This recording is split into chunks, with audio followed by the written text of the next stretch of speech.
Hello Soul Seeker, how are you today? Semua dalam keadaan sehat dan bahagia. Shalom Elohim. Aku bersyukur, berterima kasih juga kepada semua netizen atau juga semua teman-teman yang mengirimkan email terhadap saya dan WA komen di dalam video ini, dalam Think of Soul Channel, yang mana menanyakan beberapa hal, tetapi aku akan menjawab langsung dan merangkum dalam jawaban ini. Soul Seeker, begitu banyak kekristenan yang tidak berakar kuat di dalam firman Tuhan, sehingga seperti apa yang dikatakan oleh firman Tuhan, umatku binasa karena tidak tahu akan firman Tuhan. Aku sebagai hamba Tuhan, aku harus memberikan makanan rohani, memberikan tayangan-tayangan yang kalau dikatakan berbobot, sebetulnya bukan berbobot. Semua firman Tuhan berbobot, tetapi aku memberikan tayangan firman Tuhan ini yang aku masukkan dengan history of the Bible dan juga sejarah dari bapak-bapak gereja, sehingga perjuangan-perjuangan mereka pada masa lampau ratusan tahun yang lalu ini bisa memberikan kekuatan yang hakiki dalam kita, karena iman juga didasarkan akan firman Tuhan, dan firman Tuhan didukung kebenarannya oleh orang-orang yang sudah mengalami dan orang-orang yang memperjuangkan, membela kebenaran Injil dari segala bukti-bukti yang ada. Jadi kalau tayangan ini sedikit berat, aku akan terus lakukan, karena di beberapa channel juga banyak orang berkhotbah tentang penerapan akan firman Tuhan, tetapi aku lebih banyak mengkaji, mengekspos the verse of Bible, supaya supaya kita semua tahu, supaya kita tahu latar belakangnya, sehingga kita tidak mudah digoyahkan oleh orang-orang yang bertujuan menjegal atau bertujuan untuk menjatuhkan iman. Kalau kita mengerti firman Tuhan dengan tepat dan dari latar belakang dan sejarah, kau akan kuat. Begitu ya, Soul Seeker. Kiranya ini boleh jadi sesuatu kekuatan bagi kita semuanya. Sorry kalau aku sangat panjang di dalam memberitakan firman Tuhan, karena aku ingin completely, secara komplit, supaya tidak ada pikiran-pikiran yang mengganggu kita, karena kita tidak tahu. Aku harap ini boleh menjadi berkat, karena kita membutuhkan firman Tuhan yang sehat. Tuhan memberkati. Haleluya. Amin. God bless.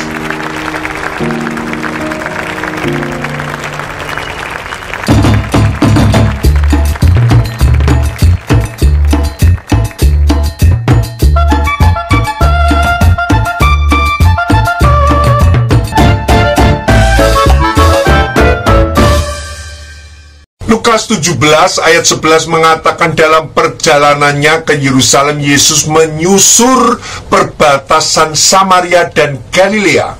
Ketika ia memasuki suatu desa, datanglah 10 orang kusta menemui dia.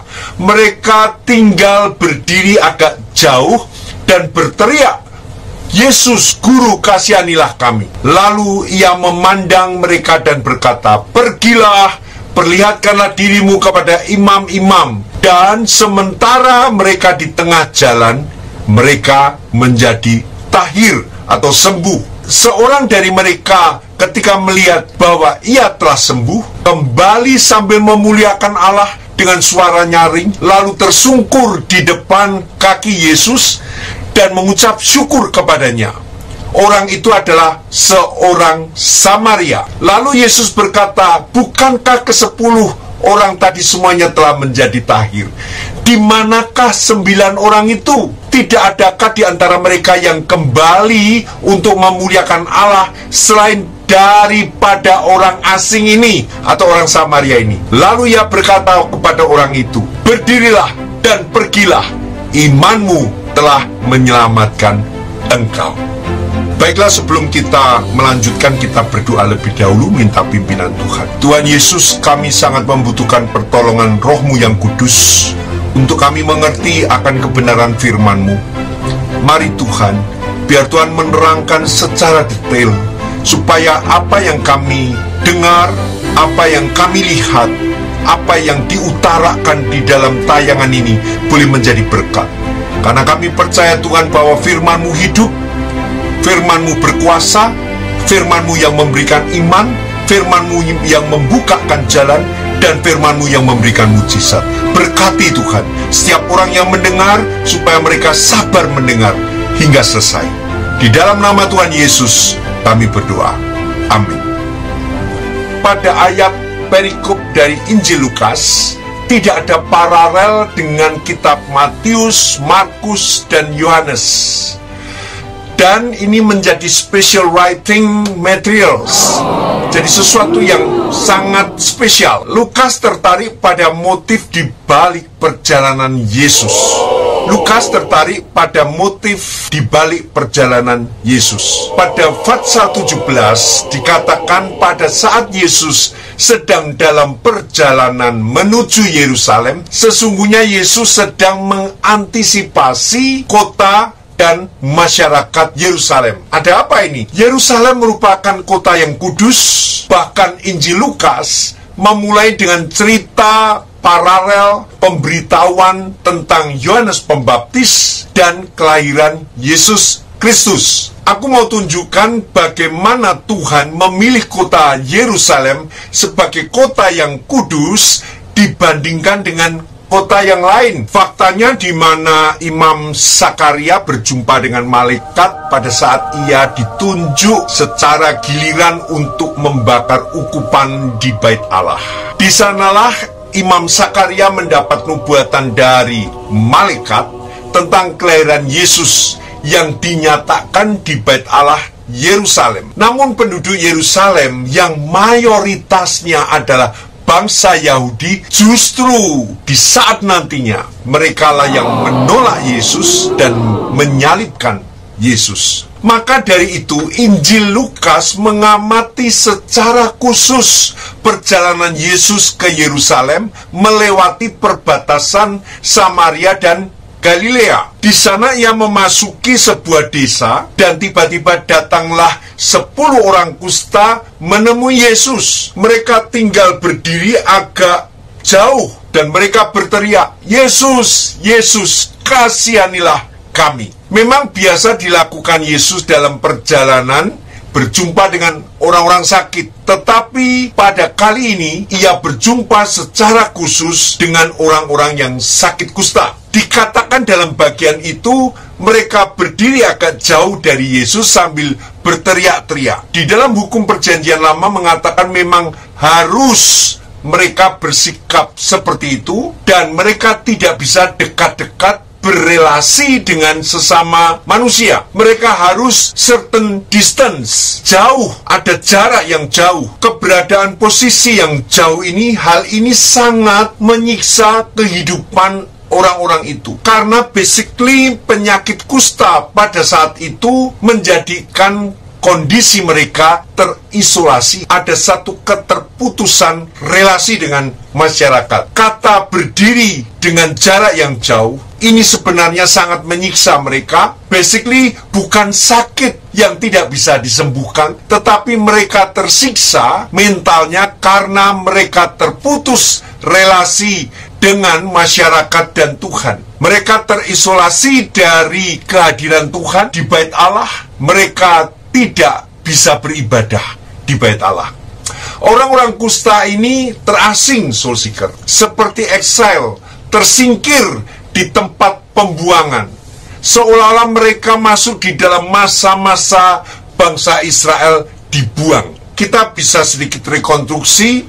Ceritanya ini very unlikely terjadi di daerah Samaria yang berada di pedalaman.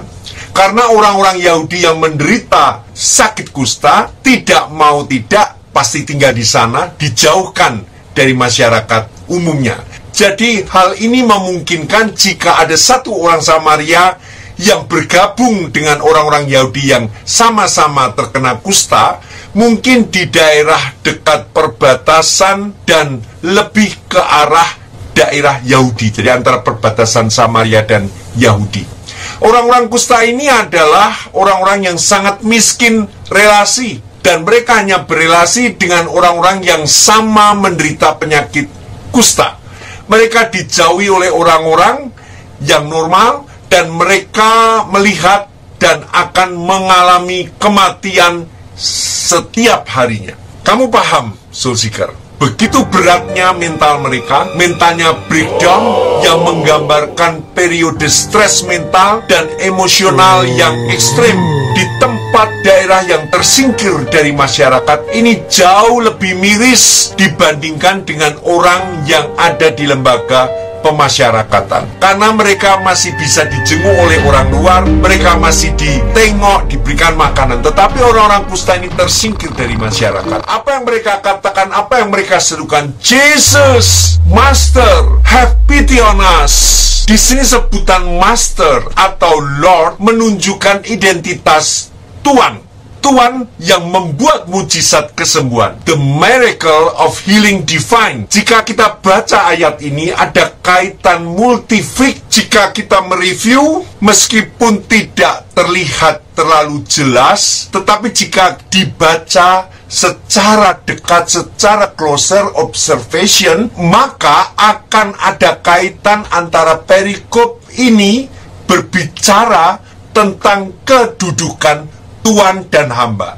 Yesus sebagai Tuan dan 10 orang kusta ini sebagai hamba. Yesus sebagai Master, Lord atau Tuan yang menolong menyembuhkan 10 orang kusta ini. Soul Seeker, seorang Tuan tidak perlu berterima kasih kepada hambanya, meskipun hambanya melakukan pekerjaan itu, bahkan sampai tuntas. Ini sesuatu yang biasa-biasa saja, karena ini sebuah tugas seorang hamba. Seorang Tuan tidak harus mengakui sesuatu terhadap hambanya, tetapi kalau seorang hamba harus mengakui acknowledgement terhadap perbuatan tuannya. Tertulis di sana, seorang dari mereka ketika melihat bahwa ia telah sembuh, kembali sambil memuliakan Allah dengan suara nyaring, lalu tersungkur di depan kaki Yesus dan mengucapkan syukur kepadanya. Tetapi ke-9 orang kusta itu tidak berbalik ke Master, ke Lord, ke Yesus, ke Tuhan itu, dan hanya 1 orang kusta yang tahu berterima kasih dan memberikan give a gratitude, menilik kehidupan orang kusta yang mana mereka tidak memiliki kebanggaan apa-apa. Mereka hanya bisanya berharap belas kasihan, mereka hanya worth trying, tidak ada ruginya jika mereka mencoba mendapat belas kasihan dari seorang Tuhan, yaitu Yesus. Hanya minta belas kasihan, hanya bisa minta belas kasihan, meminta-minta saja. Ya coba-coba berteriak, minta belas kasihan, nothing tulus lah. Tidak ada yang rugi kalau coba-coba. Mungkin 10 orang kusta ini pernah mendengar kabar tentang Yesus yang suka berbelas kasihan dan menyembuhkan. Maka mereka menyambut Yesus ketika Yesus melewati daerah itu. Tertulis di sana, lalu Yesus memandang mereka dan berkata, "Pergilah, perlihatkanlah dirimu kepada imam-imam." Dan sementara mereka di tengah jalan, mereka menjadi tahir. Mereka sembuh. Ada 10 orang kusta yang disembuhkan, yang 9 adalah orang Yahudi, sedangkan 1 adalah orang Samaria yang tahu menempatkan diri dan berterima kasih kepada Yesus. Hal yang perlu diantisipasi dalam cerita ini, di mana bukan secara kebetulan saja jika orang Samaria yang tahu bersyukur, sedangkan ke-9 orang Yahudi tidak tahu bersyukur. Mereka tinggalkan begitu saja tanpa ingat untuk berterima kasih. Di sini kita belajar iman yang tetap konsisten. Sebelum disembuhkan, datang mencari Yesus, dan setelah disembuhkan, datang kembali untuk berterima kasih kepada Yesus. Mengambil sebuah keputusan untuk berbalik dan mengucap syukur pada Yesus, yang sebelumnya ia menderita sakit kusta, yang sebelumnya ia berdiri jauh dari Yesus dan sadar dirinya kotor dengan penyakit kusta. Tetapi ketika ia sembuh dan kembali berbalik kepada Yesus Kristus, artinya ia merayakan relasi yang tersambung kembali dengan Yesus. Ini ajaib, ini yang penting. Amin. Soul Seeker, kita merayakan kembali hubungan kita dengan Yesus melalui peristiwa kesembuhan yang dialami. Orang Samaria itu kembali pada Yesus bukan datang ke bait Allah, incomparable, tidak bisa dibandingkan. Ia bukan menunjukkan lebih dahulu kepada imam di bait Allah, tetapi ia datang tepat, yaitu datang kepada Yesus Kristus yang merupakan bait Allah yang hidup. Amin. Saudara pernah dengar kata-kata Yesus dalam kitab Yohanes 2 yang dikatakan bahwa ia seperti bait Allah. Rombak bait Allah ini, dan dalam 3 hari aku akan mendirikannya. Yang dimaksud bait Allah adalah tubuhnya sendiri. Saudara, memang sangat disesalkan jika orang Yahudi tidak menyambut, malah menolak dan akhirnya membunuh Yesus. Dengan datang kembali pada Yesus, orang Samaria ini mengalami keselamatan yang sejati, yang jauh lebih beruntung daripada kesembuhan yang ia dapat. Ada satu buku teologi yang menyoroti tentang penyakit dan mengkaitkan dengan teologi penciptaan sebagai satu violence, semacam perusakan daripada teologi of creation. Salah satunya adalah Yesus mau menyatakan afirmasi, mau meneguhkan kembali teologi penciptaan, karena pada mulanya tidak seperti itu. Karena setelah manusia jatuh di dalam dosa, kemudian masuk segala macam sakit penyakit. Di dalam perspektif ini ada penyakit kusta. Seperti sudah sering kita mengatakan, orang ini sudah seperti orang yang mati, karena sangat terisolasi dari sesamanya orang-orang Yahudi, tetapi terutama juga terisolasi dari kehadiran Tuhan di bait Allah. Saudara, ada teologi tentang penyakit dari sebuah buku John Berg, From the Forward, Jean-Claude Larchet, The Theology of Illness, yang telah diterjemahkan ke dalam beberapa bahasa. Kini muncul dalam bahasa Inggris dan mengeksplorasi perspektif Alkitabiah dan patristik tentang penyakit dan penderitaan penebusan. Saudara, aku akan sedikit memberi info tentang patristik.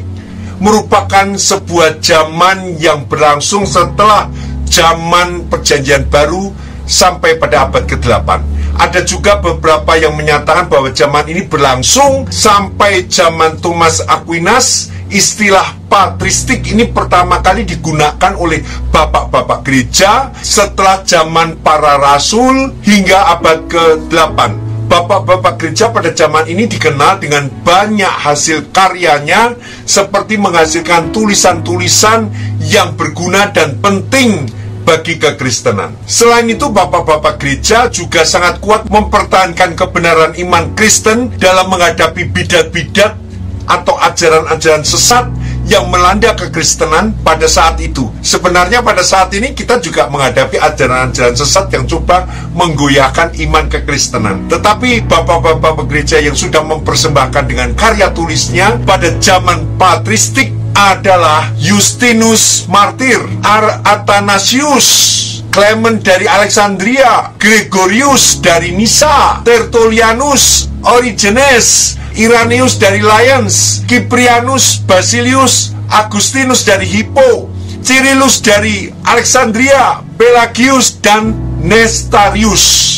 Selain tokoh-tokoh yang dikenal sebagai bapak-bapak gereja, patristik juga dikenal dengan ibadah tahunan yang dirayakan oleh gereja pada zaman patristik, yaitu Paskah, Pentakosta, Hari Raya Pondok Daun. Ketiga perayaan tahunan ini merupakan perayaan yang langsung berakar pada tradisi Yahudi yang dirayakan setiap hari Minggu. Saudara, aku membicarakan ini karena penting bahwa ada teologi tentang penyakit dan penciptaan. Ada relasi kejiwaan dengan penyakit. Mengerti ya? Orang yang gampang stres, orang yang dendam akan menghasilkan sakit. Ini orang yang mudah marah, orang yang kecewa, itu bisa ada relasi dengan penyakit. Dan dosa pun ada relasi dengan penyakit. Tanggapan value of healthy living. Jadi kalau kita membaca cerita orang kusta ini wajar karena mereka tidak memiliki apa-apa, mereka hidup hanya membutuhkan belas kasihan saja. Mereka tidak dapat bersaing di dalam dunia ini, sementara kita mungkin masih merasa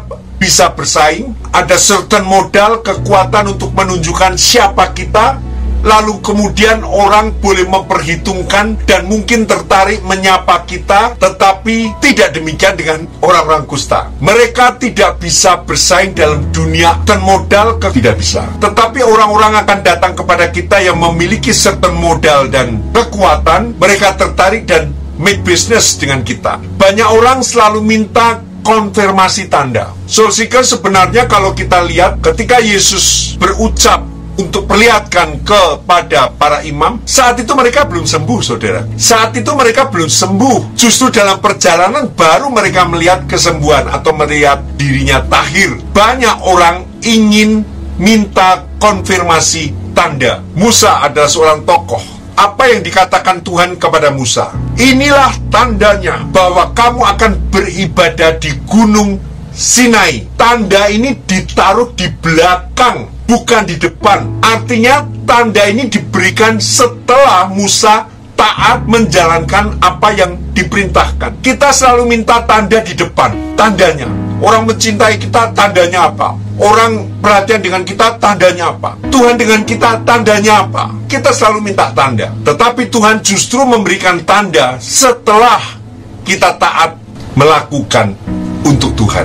Tanda itu setelah Musa taat, tanda itu diberikan oleh Tuhan kepada Musa setelah Musa mentaati perintahnya. Dalam Alkitab dikatakan ketika Yosua dengan umat Israel akan menyeberangi sungai Yordan, sungai ini tidak akan terjadi mujizat sebelum Yosua menginjakkan kakinya. Artinya dia mentaati dulu, baru tanda itu menyusul. Tanda mujizat itu menyusul. Kita harus melangkah lebih dulu, baru akan melihat konfirmasi penyertaan daripada Tuhan. Soul Seeker, orang kusta ini menjadi tahir dalam perjalanan setelah mereka taat untuk menjalankan ketika dikatakan, pergilah perlihatkan dirimu kepada imam. Seharusnya kan mereka lihat dulu, sudah sembuh enggak? Tetapi mereka langsung berjalan. Di situ menunjukkan bahwa mereka taat lebih dulu, baru tanda itu diberikan oleh Tuhan. Soul Seeker, demikian juga dengan kita. Kalau kita menolong orang, tidak usah diingat-ingat, tidak usah ingat-ingat apa yang kita tolong. Tetapi kalau kita ditolong orang, kamu harus ingat apa yang mereka tolong. Untuk nantinya kamu berterima kasih, sehingga kau memiliki manner, memiliki gratitude untuk mengucapkan terima kasih kepada orang. Ini hal yang wajar. Orang Samaria dalam perikop ini adalah seorang hamba yang tahu berterima kasih. Dia memiliki kerendahan hati. Orang Samaria ini sebagai hamba di hadapan Tuhan, di hadapan Tuhan. Dia memberikan ucapan terima kasihnya di hadapan Tuhan. Dan dari situ dikatakan ketika ia datang, Yesus mengatakan, imanmu yang menyelamatkan. Orang Samaria penderita kusta itu, ketika ia tahir dan sembuh di dalam perjalanan, hatinya sadar bahwa ia harus berbalik kepada tuannya, kepada Tuhan, kepada Yesus. Dan ia datang tersungkur di kaki Yesus, dan ia menyatakan ucapan terima kasihnya di hadapan Tuhan. Dia bukan hanya menerima kesembuhan itu, tetapi dia disembuhkan Tuhan, dibukakan oleh Tuhan, sehingga ia bisa berelasi dengan masyarakat, sehingga ia bisa berelasi dengan dunia, berelasi dengan Tuhan di bait Allah. Soul Seeker, apa yang dikatakan Yesus? Ketika ia datang kepada Yesus, Yesus mengatakan, pergilah, imanmu yang menyelamatkan engkau. Yesus di sini berbicara bukan kesembuhan yang terpenting, tetapi keselamatan. Imanmu yang telah menyelamatkan engkau. Mengerti, Soul Seeker? Kesembuhan bukan sesuatu mutlak, bukan sesuatu yang mutlak penting, tetapi keselamatan itu yang penting. Banyak orang ketika jauh dari Tuhan, makin lama makin jauh dari Tuhan, makin dunianya hanya berpusat pada diri sendiri. Dia tidak sadar bahwa dirinya sudah jauh daripada relasi dengan masyarakat. Dirinya sudah jauh berelasi dengan Tuhan. Oleh sebab itu, ketika orang Samaria penderita kusta yang sudah tahir ini datang kepada Yesus, imanmu yang menyelamatkan engkau. Artinya apa? Justru bukan hanya keselamatan saja yang diberikan, tetapi saat itu dibukakan oleh Tuhan relasi dengan Tuhan. Haleluya. Relasi hubungan dengan Tuhan dipulihkan kembali. Puji nama Tuhan. Soul Seeker, ini terpenting. Kita mengalami banyak masalah, kesukaran, pergumulan hidup apapun. Dan ketika Tuhan tolong, bukan kau bersuka cita dengan apa yang Tuhan tolong, tetapi engkau harus tahu, datang kepada Tuhan dan mengatakan, Tuhan, aku mengucapkan terima kasih. Aku bersyukur kepada Tuhan. Dan Tuhan memberikan lebih lagi daripada hanya kesembuhan. Imanmu yang menyelamatkan engkau. Dia diberikan iman yang bisa menyelamatkan hidupnya. Amin. Iman kepada Yesus, iman yang luar biasa, iman yang punya kekuatan relasi dengan Tuhan, diberikan saat itu kepada Tuhan. Imanmu yang menyelamatkan engkau. Soul Seeker, sebuah pertanyaan yang sangat menyedihkan ketika Yesus katakan, di mana yang 9 itu kok tidak kembali?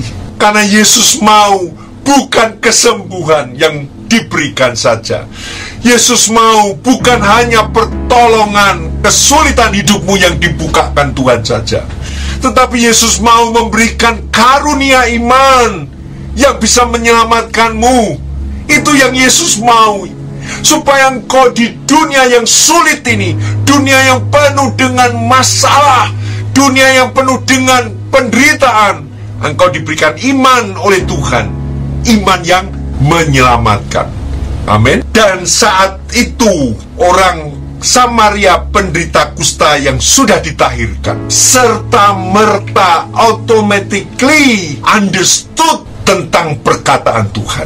Mengerti? Itu secara otomatis, automatically understood ketika Tuhan katakan, imanmu menyelamatkanmu. Maka perkataan Yesus kepada orang Samaria penderita kusta yang sudah ditahirkan, berdirilah dan pergilah, imanmu telah menyelamatkan engkau. Soul Seeker, dia sudah berdiri, tetapi dia hari ini yang berdiri, imannya, pengharapannya, sukacitanya berdiri, niatnya berdiri, semangatnya berdiri. Dan pergilah. Pergi kemana? Mengapa Tuhan mengatakan ada satu perintah, berdiri dan pergilah? Ini sebenarnya bicara untuk dia menjadi saksi Kristus. Pergi dan beritakan Injil dengan imanmu yang menyelamatkanmu. Kiranya pengalaman orang Samaria penderita kusta yang sudah ditahirkan menjadi pengalamanmu, supaya bukan hanya jawaban doa, tetapi engkau dikaruniakan iman yang menyelamatkan engkau. Dan engkau mampu berdiri, engkau mampu pergi untuk memberitakan Injil Kerajaan Allah. Soul Seeker, sebelum saya akhiri, saya ingin berdoa untuk kamu. Mari kita berdoa. Tuhan Yesus, aku sudah mendengar apa yang Tuhan beritakan dari Injil Lukas. Biarlah ini menjadi berkat bagi kami Tuhan, supaya kami bertumbuh di dalam Tuhan. Kami sadar bahwa kami harus berterima kasih kepada Tuhan, bukan hanya akan semua jawaban doa, tetapi kami berterima kasih karena kami harus ada di bawah Tuhan sebagai Tuhan kami dan kami sebagai hamba. Terima kasih Tuhan, kalau Tuhan memberikan iman yang menyelamatkan. Biarlah ini menjadi bagian hidup kami. Kami pun juga akan mendapatkan iman yang menyelamatkan. Terima kasih Tuhan Yesus. Kami berdoa dan mengucap syukur di dalam nama Tuhan Yesus. Amin. Tuhan memberkati Soul Seeker. Haleluya. Puji nama Tuhan. Amin. Amin. Amin.